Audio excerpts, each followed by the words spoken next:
नमस्कार दोस्तों, आशा की पाठशाला में आप सभी का स्वागत है। आइए बच्चों, कक्षा 4 पर्यावरण पाठ 3 कैसे बने घर, इसका प्रश्नोत्तर कैसे करना है बच्चों, आप सभी को बताते हैं। तो इसका पहला प्रश्न है, सही गलत का निशान लगाइए। तो पहला है, घर हमें आंधी तूफान और वर्षा से सुरक्षा प्रदान करता है। तो ये बच्चों सही है, इस पर हम सही का निशान लगा लेंगे। अगला खा है, कच्चे घर की दीवारें ईंट और सीमेंट की बनी होती हैं। तो ये बच्चों गलत है, तो इस पे हम गलत का निशान लगाएंगे, क्योंकि कच्चे घर की दीवारें ईंट और सीमेंट से नहीं बनी होती हैं, तो ये गलत का निशान होगा। आइए अगला देखते हैं, घरेलू कूड़ा खुले में न फेंक कर कूड़ेदार में डालना चाहिए। ये बिल्कुल सही है बच्चों, इस पे हम सही का निशान लगा लेंगे। अगला है, पॉलीथीन का उपयोग हमारे पर्यावरण के लिए लाभदायक है। तो ये बच्चों गलत है, क्योंकि ये हमारे लिए हानिकारक है, तो इस पे हम गलत का निशान लगाएंगे। अगला अंगा है, मिट्टी में गल जाने वाला कचरा पौधा पोषण देता है। तो ये बिल्कुल सही है, तो इस पे हम सही का निशान लगाएंगे बच्चों। अगला है प्रश्न नंबर 2, आवास का क्या अर्थ है। तो इसको हम जानेंगे, आवास का क्या अर्थ है बच्चों। इसका उत्तर होगा, वह स्थान जहां हम रहते हैं, हमारा घर आवास कहलाता है। घर हमें सर्दी, गर्मी, वर्षा आदि से सुरक्षा प्रदान करता है। अगला प्रश्न देखते हैं बच्चों, आइए चलते हैं अगले प्रश्न पर। अगला प्रश्न है, पक्का घर बनाने में किन किन सामग्रियों का प्रयोग होता है।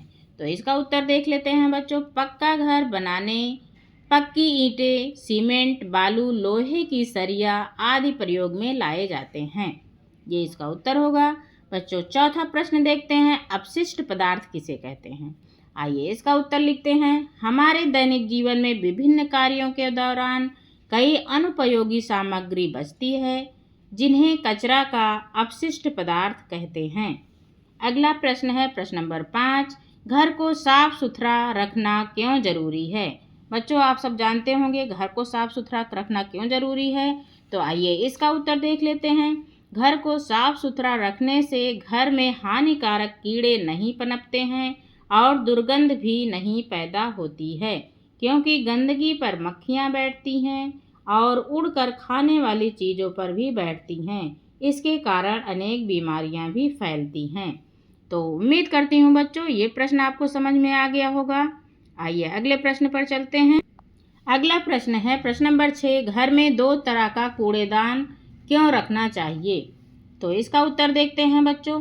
कुछ कचरे सड़कर मिट्टी में मिल जाते हैं, जबकि कुछ कचरे वर्षों तक मिट्टी में दबे होने के बावजूद भी नहीं सड़ते।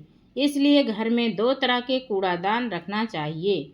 एक में मिट्टी में सड़ने वाले कचरे जैसे फलों एवं सब्जियों के छिलके, दूसरे में मिट्टी में ना सड़ने वाले कचरे जैसे प्लास्टिक, कांच, पॉलीथीन आदि। अगला है प्रश्न, कचरा प्रबंधन के संबंध में 4R का क्या अर्थ है। प्रश्न नंबर 7 देख लेते हैं इसको बच्चों। इसका उत्तर क्या होगा। पहला है रिड्यूस। रिड्यूस का अर्थ होता है बच्चों कम करना, अपनी आवश्यकता के अनुरूप ही सामान खरीदें। अब इसमें है अगला रिफ्यूज, मना करना, प्लास्टिक से बने एवं पॉलीथीन बैग के उपयोग से बचें। आइए अगला देखते हैं बच्चों। अगला है रीयूज, पुनः प्रयोग। बहुत सी वस्तुओं को अपनी समझदारी से पुनः उपयोग में ला सकते हैं, जैसे पुरानी बाल्टियों को गमले के रूप में प्रयोग करना। अगला है रिसाइकिल, पुनः चक्रित करना। ऐसी वस्तुएं जो पुनः चक्रित हो सकती हैं उसे कबाड़ी वाले को दे सकते हैं। तो बच्चों उम्मीद करती हूँ आप सबको ये पूरा पाठ 3 समझ में आ गया होगा, कैसे बने घर। तो उम्मीद करती हूँ आप सबको अच्छे से आ गया होगा। अगर हमारे चैनल पर नए हैं तो हमारे चैनल को लाइक शेयर एंड सब्सक्राइब जरूर कीजिएगा। इसी तरह से नई नई दूसरी वीडियो आप सबको आपके सामने मिलती रहेगी। तब तक के लिए बाय बाय।